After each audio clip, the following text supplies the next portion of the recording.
Ano ba yun? Ang tagal naman ni Rani. Nasaan na kaya yun? Ang tagal. Uy, kanina ka pa dyan? Oo, kanina pa ako dito. Saan ka ba galing?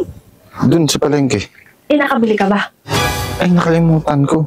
Diyan ka na lang bumili kay Ate Jean. Ay, ka Ate Jean. Mamaya makilala ko niyan. Ikaw na lang. Mas makikilala ako niyan. Ano ka ba? Ay, alam ko na. Ikaw na lang bumili. Ano ka kaya? Yan, hindi ka na makikilala niyan. O ba yung pera? Ah, ito. Sige. Sige. Ba yan, nakakahiya. Pabili po. Ay, ano po yun? Meron po kayong condom. Ano po? Condom po. Ano naman itong hina ng boses? Condom po? Size? Size? Kailangan pa ba yun? Ay, malamang. Kailangan yun.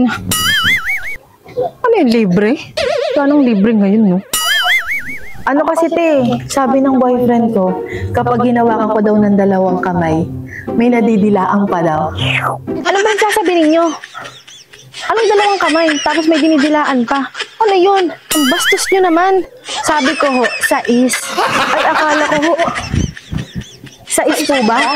Sais ho. Akala ko sais eh. Eto tatlo lang ho. Para makarami. Grabe, ang bastos. Parang kilala ko yun Sabi na nga be, ikaw yan eh. Kordapia. Ate Jean. Nako, kung si Rani ang gagamit niyan, huwag ka nang mag-aksaya ng pera. Alam mo kung ano, bibigyan na lang kita ng, eto ng lastiko, ng goma. Ano to? Ano yan? Nako, si Rani, puro balat lang yon. Talian mo na lang ng goma yung dulo. Ha?